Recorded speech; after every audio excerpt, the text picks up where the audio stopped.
ابھی ہم لوگ جبل احد کے قریب آ چکے ہیں اور جبل عمادہ کے قریب.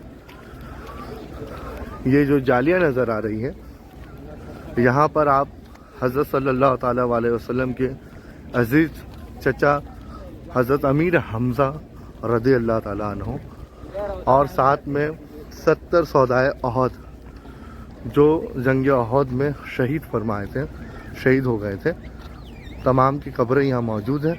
اور آپ صلی اللہ تعالیٰ علیہ وسلم کے چچا امیر حمزہ رضی اللہ تعالیٰ عنہ کا بھی قبر یہاں موجود ہے. جبل عمادہ ہے، یہ چھوٹی سی جو پہاڑی آپ کو نظر آ رہی ہے یہ جبل عمادہ ہے. اس پہاڑی میں ہی آپ نے کہا کہ 40 صحابہ حضرات کو یہاں پر کھڑے ہونے کے لیے، اور کہا کہ آپ نے کسی بھی حال میں چاہے ہم جنگ جیتے یا ہم جنگ ہارے آپ کو اپنا مورچہ نہیں چھوڑنا ہے. خیر، اور یہ ہے وہ پہاڑی جسے جبل احد کہتے ہیں. بعد جنگ میں جب آپ کو وہاں چوٹ لگی تو یہ پہاڑی نے دو راستہ بنا دیا، دو طرف ہو گئے اور آپ وہاں پر بیٹھ کے پھر اپنے آرام کیا. ہمارے پیچھے جو پہاڑی نظر آ رہی ہے اسے جبل عمادہ کہتے ہیں. اسی پہاڑی میں 40 صحابہ کرام کو کہا گیا کہ آپ کو یہیں رہنا چاہے ہم جنگ ہارے یا پھر جنگ ہم جیتے، کیونکہ آپ کو یہ مورچہ چھوڑنا نہیں ہے. یہ ہمارے لیے جیتنے کے لیے ایک بہت بڑی باعث کا راستہ بن چکا ہے. اور یہ آپ کو جو جالیاں نظر آ رہی ہے اس کے ہی اندر 70 شہدائے احد جسے کہتے ہیں اور حمزہ رضی اللہ تعالیٰ عنہ کا قبر مقدس یہیں پر ہے. اور آپ پیچھے کی جانب جب دیکھیں گے تو اسے کہتے ہیں جبل احد. جب آپ کو زخمی حالت میں جب آپ کو آ کی ضرورت پڑی تو یہ پہاڑ خود بخود دو طرف تبدیل ہو گئی یا پھر راستہ بیچ میں بن گیا جس میں آپ نے آرام کیا. یہ وہ قبرستان ہے جہاں 70 شہدائے احد کی قبریں موجود ہیں اور امیر حمزہ رضی اللہ تعالیٰ عنہ کا قبر بھی یہاں پر موجود ہے. میں آپ کو دکھاتا ہوں. آپ کو ایک جالی کے پیچھے جو چارکٹا ایسا نظر آ رہا ہے وہ حضرت امیر حمزہ رضی اللہ تعالیٰ عنہ کا قبر ہے. اس جنگ میں جب آپ صلی اللہ تعالیٰ علیہ وسلم کے چچا امیر حمزہ کا شہید جب ہوا تو بعد شہید ہونے کے آپ کے تمام جسم کے اعضاء کو کاٹ دیا اور پھر آپ کی کلیجے کو بھی چبایا گیا. چبانے والی کا نام حمزہ تھا جو ابو سفیان کی بیوی ہے. اور اسی طرح سے بہت سارا واقعہ جو یہاں پر اب تک آپ نے دیکھا، ہم لوگوں نے بتایا جتنی جانکاری ہمارے تک تھی ہم نے آپ تک پہنچایا. اور اسی کے ساتھ اس ویڈیو کو ہم لوگ اب ختم کرتے ہیں. پتہ ادھر کریں وہ سامنے جو مسجد دکھائی دے رہی ہے جی یہاں پہ حضرت عمر فاروق کا خیمہ تھا جی. وہ سامنے اوپر جو دکھائی دے رہی ہے. اچھا وہ والا، یہ والا، ہاں وہ اوپر جی جی ہاں وہاں پہ وہ مسجد ہے، مسجد فتح، مسجد فتح. اچھا اس کے نیچے جائے وہ چھت دکھائی دے رہی ہے چھوٹی سی مسجد. جی جی جی وہاں پہ حضرت عثمان فارسی کا خیمہ تھا. اچھا یہاں پہ غزوہ خندق ہوئی تھی. یہ 3 دن یہ والا کیا؟ یہاں پہ حضرت عائشہ کا خیمہ. اور یہ والا یہ حضرت علی کا خیمہ تھا. اچھا جی. یہاں پہ 3 خندق کھودی کی نہیں کر سکے تھے کفار، جی خندق پار نہیں کر سکے جی. تو 3 دن کے بعد اللہ کی طرف سے ایسا کوئی طوفان آیا کہ وہ بھاگ گئے. جی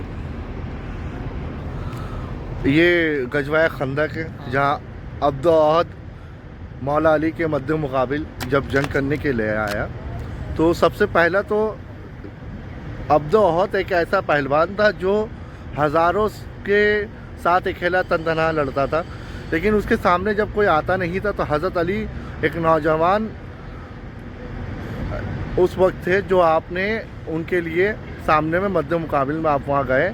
جانے کے بعد آپ نے سب سے پہلے بار تو 3 بار آپ ہوا میں اس طرح لے کے اڑ گئے کہ جیسے گد و غبار گردش کرتا ہو. بعد اس کو آپ نے اس کو پٹک دیا زمین میں. پھر اس کے بعد آپ نے اسے ایک ٹانگ کاٹا، کیونکہ عبد احد نے پہلے ایک اپنی اٹھنی کا گھوڑے کے ٹانگ کو کاٹ دیا تھا اور اس کی چھٹپٹاہٹ جو تھی اس کے بعد آپ نے اس کی بھی ٹانگ کاٹی. بعد اس کے آپ جب اس کے سینے میں سوار ہو گئے تو اس نے بدتمیز نے آپ کے منہ پہ تھوک دیا.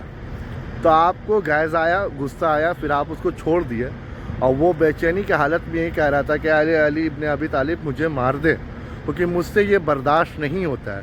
آپ نے فرمایا میں اللہ کے وحدانیت کے لیے یہ آیا ہوں, اپنے پرسنل کسی بھی نجی معاملہ پر میں جنگ نہیں کرنا چاہتا. اس وجہ سے آپ وہاں سے ہٹ گئے. پھر بعد میں آپ نے اس کا قتل کیا اور پھر جنگ خندق فتح ہوا. اسی ہاؤس سے پانی باہر کی طرف جاتا ہے وہاں سے. یہ باغ ہے حضرت سلمان فارسی یا ابو ذر غفاری, سلمان فارسی رضی اللہ تعالیٰ عنہ کا یہ باغات ہے کھجور کی. یہ بھی مدینے کے قریب میں ہی ہے. آئیے باغات کا تھوڑا تصویر وغیرہ دکھاتے ہیں آپ لوگوں کو.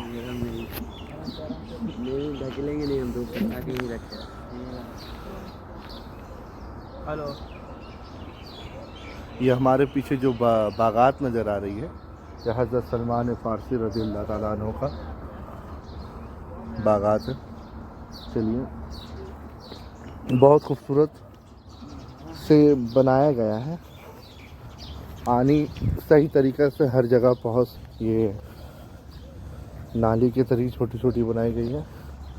جس طرح سے ہمارے انڈیا میں کھیتوں میں لوگ کام کرتے ہیں بس اسی طرح سے بنایا گیا سب. اور بھائی یہاں کے بارے میں آپ کچھ بتائیے کہ یہ باغات کس کا ہے؟ یہ حضرت سلمان فارسی کا باغ ہے. یہاں پہ آپ وسلم نے اپنے ہاتھوں سے کھجوریں لگائی. جی. جی. اور گجوا کھجور جو ہوتا ہے اجوا اسی باغ کی یہاں پہ مل جاتی ہے. اچھی والی اجوا جو مدینہ کی ہے نا, جی, وہ یہاں پہ مل جاتی ہے. جی. اور بھی کافی قسم ہے جو یہاں پہ کھجوریں. جی شکریہ بھائی.